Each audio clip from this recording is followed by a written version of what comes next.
Break के बाद खुशामदीद नाज़रीन। शेर अफजल मरवत को पार्लियामेंट के बाहर थाना कोसार पुलिस की तरफ से हिरासत में ले लिया गया है। महमूद मौलवी साहब, कैसे देखते हैं कि ये जो आज जलसा कल था, आज हिरासत में ले लिया गया, अभी तक अगरचे की वजह सामने नहीं आई, लेकिन जिस तरह से मियां सैफुर रहमान साहब कह रहे थे कि इस तरह के जो एक्शंस हैं वो रियासत को और सियासत को बहुत नुकसान पहुंचा सकते हैं।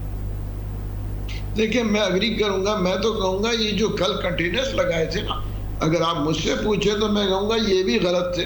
उसकी वजह ये है कि अवाम को रिलीफ देना चाहिए, आए जी जलसा करें ना, जैसे कि इन्होंने कहा ना, ओपनली कह रहा हूँ जी, आज की बात करें, जलसा होना चाहिए। तो जलसे में क्या है, देखिए, सिर्फ और सिर्फ हम अपने एटीट्यूड्स को सब लोग मिलकर चेंज करें। वायलेंस की तरफ, अभी मेरे भाई ने सही कहा, अगर हम अपने नौजवानों को, माइंड को वायलेंस के तरफ सेट करेंगे, ये मुल्क का और हमारी आने वाली नस्ल को नुकसान पहुंचेगा।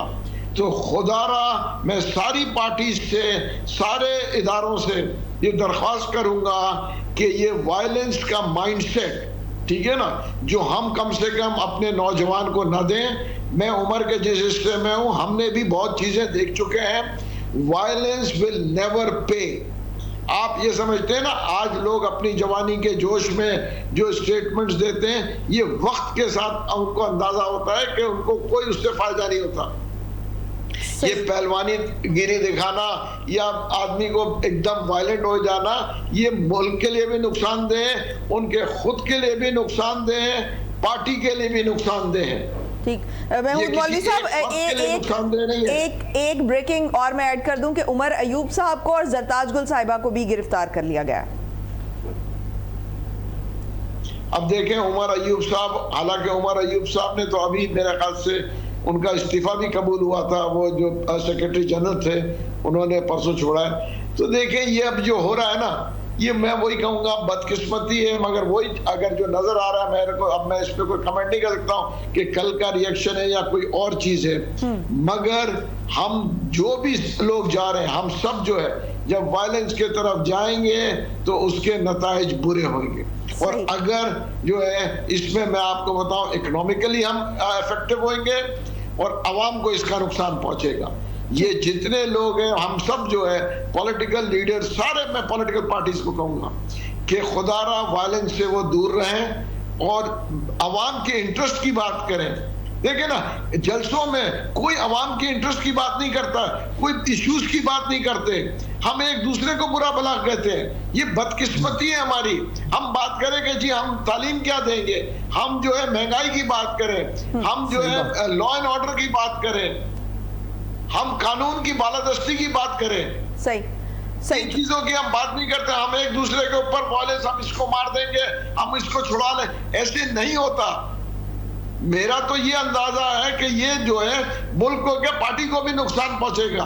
और खास तौर पे मैं कहूंगा पीटीआई का ये स्टाइल नहीं था। अब ये मेरे भाई कह रहे हैं आज अगर नई क़यादत ने ये स्टाइल ले लिया है तो मैं नहीं कह सकता हूं, मगर जो पुराने पीटीआई थी उसमें ये वायलेंस वाज नेवर देयर। लेकिन पुरानी पीटीआई तो वन पेज पर थी, तो ये पार्टी को नुकसान पहुंचा रहे हैं। साहब, उस वक्त तो वन पेज था ना, तो उस वक्त की जो क़यादत है उसका रवैया ऑब्वियसली और होगा। आज हालात जो पाकिस्तान तहरीक इंसाफ के लिए होंगे, हालात और जो नैरेटिव होगा वो भी उसी लिहाज से तब्दील तो किया जाना पड़ेगा। अब देखिए, ये अपना अपना सोच है। अगर मेरे भाई और आप लोग सोच रहे हैं कि वायलेंस जरूरी है, तो मैं तो इसके ऊपर हमेशा एतराज उठाऊंगा और उठाता रहूंगा कि वायलेंस इज नॉट एक्सेप्टेबल। और आप लोग अगर कहते हैं कि 2014 वायलेंस इनकी मजबूरी है, तो मैं इससे अग्री नहीं करूंगा। जब धरना हुआ था महमूद साहब, उसके बाद ही आप पाकिस्तान तहरीक इंसाफ के बड़े इंपॉर्टेंट पार्ट रहे हैं, सो उस वक्त भी आपको आवाज उठानी चाहिए थी with in the party. So this is not right कि आप जब पार्टी में नहीं है तो आपको पॉलिसीज अच्छी नहीं लगती। मैं आपको बता दूं ना, मेरे भाई बात सुन ले।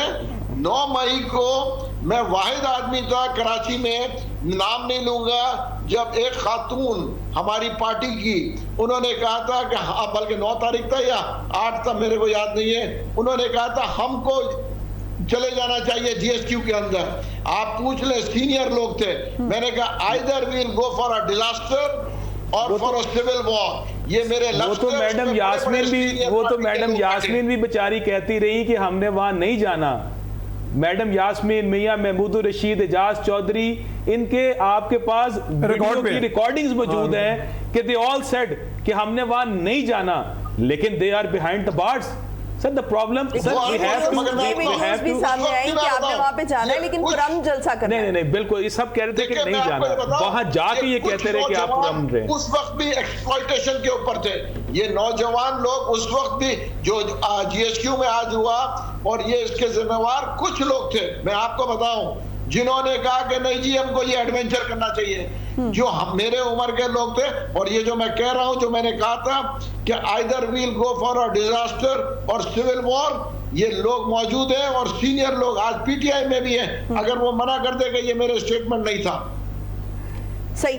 طیاب صاحب, یہ جو ابھی گرفتاریاں ہو رہی ہیں, یہ کل کا ریئیکشن ہے یا کچھ اور ہے؟ کیونکہ سینٹ میں جو ابھی قانون سازی ہوئی اور اس کے تحت بھی کوئی اراکین ہیں, کوئی 26 کے قریب اراکین ہیں جن کی گرفتاریاں جو ہے وہ ایکسپیکٹ کی جا رہی تھی. تو کیا آپ کو لگتا ہے کہ یہ اس کا نتیجہ ہے یا کچھ اور معاملہ ہے؟ دیکھیں, مجھے چونکہ میں بالکل I am بلائنڈڈ on this metre کہ مجھے پتہ نہیں ہے, لیکن میں یہ سمجھتا ہوں کہ بات دیکھیں, ہمیں ایک تلقین کی جا رہی ہے بار بار کہ آپ اس طرح نہ کریں, آپ اس طرح نہ کریں. کم از کم آپ دوسری سائیڈ کو بھی تو تلقین کریں کہ پاکستان کو آگے لے کے جانا ہے. دے آل آر پولیٹیکل ریپرزینٹیٹیوز, یہ اپنے اپنے لوگوں کو ریپرزینٹ کر رہے ہیں, اپنی پارٹی کو ریپرزینٹ کر رہے ہیں. اگر پاکستان کو آگے لے کے صرف پاکستان تحریک انصاف نے نہیں جانا, اس میں جو گورنمنٹ سٹنگ ہے انہوں نے بھی لے کے جانا ہے, ہمارے جو ریاست ماں جیسی ہے اس ریاست نے بھی لے کے جانا ہے. پرابلم از دیٹ کہ جب تک دیکھیں کہیں جا کے لوگ ہیں ان کے ساتھ آپ بیٹھنے کے لیے تیار نہیں ہیں. آپ کہتے ہیں کہ ہم نے صرف ان سے بات کرنی ہے جو فیصلہ ساز ہیں, تو بات تو ٹھیک ہے, ہم نے بات نہیں کرنی ہے. دیکھیں بات تو ٹھیک ہے نا, یا تو گورنمنٹ آ کے اون کرے. پولیٹیکل انسٹیٹیوشن کو نقصان دیکھیں, پولیٹیکل انسٹیٹیوشن کو نقصان جو ہے, آپ پولیٹیکل انسٹیٹیوشن کو اسٹرینتھن کریں بجائے اس کے آپ جو ہے وہ اس کو نقصان پہنچا رہے ہیں, یہ کہہ کر کہ ہم تو فیصلہ سازوں کی طرف دیکھیں گے. کہ آپ اس سے مطلب اس سے تاثر یہ ملتا ہے کہ آپ یہ چاہ رہے ہیں کہ وہ آپ کے پیچھے آ کے کھڑے ہو جائیں. دیکھیں بات یہ ہے کہ جو لوگ آج پولیٹیکل انسٹیٹیوشنز بنے ہوئے ہیں وہ سب سے پہلے پہل کریں, اور جو ان کو ایک نجائز حکومت ملی ہے اس کو کہیں کہ یہ we are on the wrong side, ہم یہ ریزائن کر رہے ہیں, آئیں ہمارے ساتھ آ کے بیٹھے, ہم پاکستان کی ڈیموکریسی کے لیے سٹیپ لینا چاہتے ہیں. اس سے پہلے پھر آپ جو پی ٹی یہ دیکھیں, اب آپ یہ کہیں اس سے پہلے کیونکہ یہ تو دوسروں کو نصیحت کرنا یا دوسروں کو یہ کہنا کہ آپ پہلے کریں, وہ کوئی جائز مناسب بات نہیں ہوتی. پاکستان تحریک انصاف کے ساتھ ہوئی ہے, پاکستان تحریک انصاف کے ساتھ ہوئی ہے, ابھی ہو رہی ہے,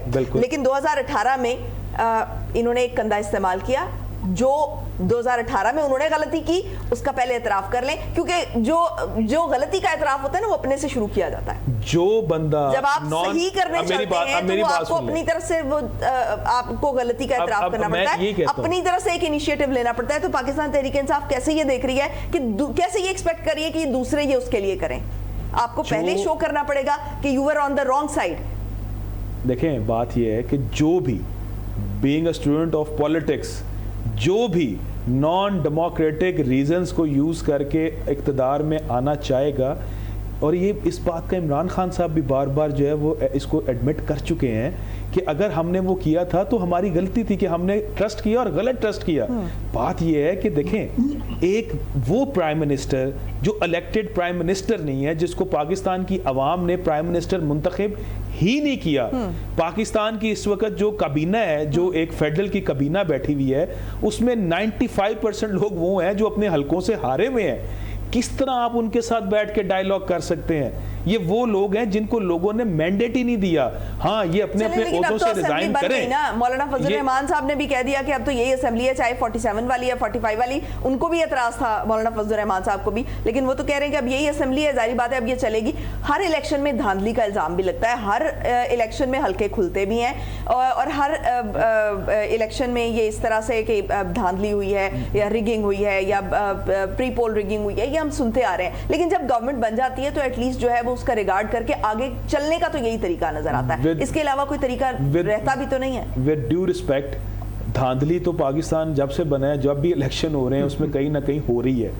جھرلو کبھی نہیں پھرا, ये झुरलू पहली दफा 2018 के मुतालिक भी यही कहा वो गया झुरलू था, नहीं और था। 2018 में वो कुछ और था, वो झुरलू नहीं था, वो कुछ और तरीके से झुरलू था। यहाँ और तो अवाम खड़ी ही एक तरफ थी, यहाँ तो अवाम, मैंने भी 2018 में एक इलेक्शन लड़ा था, तो मुझे पता है उसके इलेक्शन की क्या सिचुएशन थी। यहाँ तो अवाम खड़ी ही दूसरी तरफ थी। आप समझ लें कि एक तरफ पूरा पाकिस्तान खड़ा था और एक तरफ बहुत थोड़े से लोग थे जो एक पॉलिटिकल पार्टी को या उसकी जो जिसे कहते हैं कि उसको सपोर्ट कर रही थी, और उसमें भी जो हिस्सा था वो जिसे कहते हैं ना वो बकदर जुस्सा था। क्या आप समझते हैं कि जो सिंध है, सिंध में जरदारी साहब को वोट नहीं पड़ा?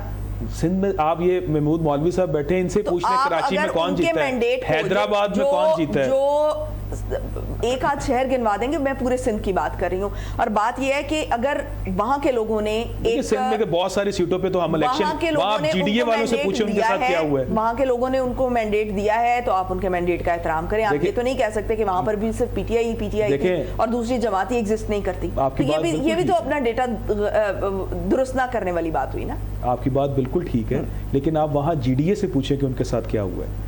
देखिए हम तो बेशतर सिंध में पाकिस्तान तहरीक इंसाफ इलेक्शन लड़ ही नहीं रही थी। मैंने ये इत्तेफाक किया कि धांधली वाला फैक्टर, रिगिंग वाला फैक्टर बहुत डिस्कस होता है हर इलेक्शन के बाद, हमें यही सुनने को मिलता है, यही इल्जामात लगाए जाते हैं, लेकिन फाइनली एक असेंबली बनती है तो फिर उसको जो है वो असेंबली मान के आगे चलना पड़ता है, और यही मुल्कों को आगे लेकर चलने का एक तरीका है। मियां सैफुर रहमान साहब, जो अभी मौलाना फजल रहमान साहब कह रहे हैं, पहले तो वो 45 और 47 पर इतराज कर रहे थे, लेकिन अब वो ये कह रहे हैं कि अब यही असेंबली है, इसके साथ ही चलना है। और दूसरी तरफ जो फैसल वाउडा साहब ने कहा है, उन्होंने कहा है कि जो मौलाना फजल रहमान साहब हैं वो अब हुकूमत के साथ जो है वो बैठने का कोई उन्होंने इंदिया दिया। उन्होंने कहा मौलाना फजल रहमान का उनके साथ होना ज़रूरी है मौजूदा गवर्नमेंट के साथ, पाकिस्तान के वसीतर मफाद में और जमहूरियत की खातिर। तो कोई आईनी ओहदा भी खाली हो सकता है, यहाँ तक उन्होंने कहा है। जी जी, मेरा ख्याल है उस तरफ मूव चल रही है, बहुत सी चीजें हो सकती ये हैं। मूव इसलिए चल रही है कि वो चाह रहे हैं ना कि जो अमेंडमेंट्स वगैरह कोई नेसेसरी लाना चाह रहे हैं, तो मेरे उसमें उनको सपोर्ट चाहिए। 3-4 लोग फिर भी रह जाएंगे, मौलाना की शायद गालिबन 10 या 11 बंदे हैं, उनके अलावा भी कुछ चाह रहे हैं कि मौलाना का इन्फ्लुएंस यूज़ हो जाए। तो इस वक्त हुकूमत वक्त ये सी कोशिश में है कि जहाँ से भी हमें नंबर गेम हमारी पूरी हो जाए, तो हम जो ज़रूरी को अमेंडमेंट्स को उनके ज़हन में कोई इस तरह के मंसूबे प्रोग्राम्स हैं जो वो समझते हैं कि बॉटल नेक्स हैं, उनको रिमूव करना है। तो थ्रू कॉन्स्टिट्यूशनल कह लें या वट एवर पार्लियामेंट्री मीन्स कह लें, तो पार्लियामेंट्री मीन्स तो फिर यही है कि नंबर गेम की चूँकि गेम है तो दुनिया फिर नंबर गेम पे चलेगी। अब वो नंबर गेम के ऊपर एतराज़ा तो लोग करते रहते हैं, लेकिन ये तो बात है, ये एतराज़ तो मुझे लग रहा है अगले 50 साल भी चलेंगे। तो आज अगर ये एतराज़ तो होते ही रहेंगे जी, आज देखिए मौलाना आगे बढ़ने के लिए जरूरी है कि नहीं, मौलाना जो एतराज़ कर रहे हैं वो तो पीटीआई पे कर रहे हैं। गवर्नमेंट बन चुकी है तो अब उसके साथ मौलाना का तो एरिया वही है जो पीटीआई का एरिया ऑफ इन्फ्लुएंस है। ठीक, मियां सैफुर रहमान साहब, वक्त चूंकि खत्म हो चुका है, आप सबका बेहद शुक्रिया वक्त देने का। मुझे दीजिए इजाजत, कल होगी आपसे दोबारा मुलाकात पाकिस्तान की हमेशा पाइंदगी की दुआ के साथ। अल्लाह हाफिज़ व नासिर।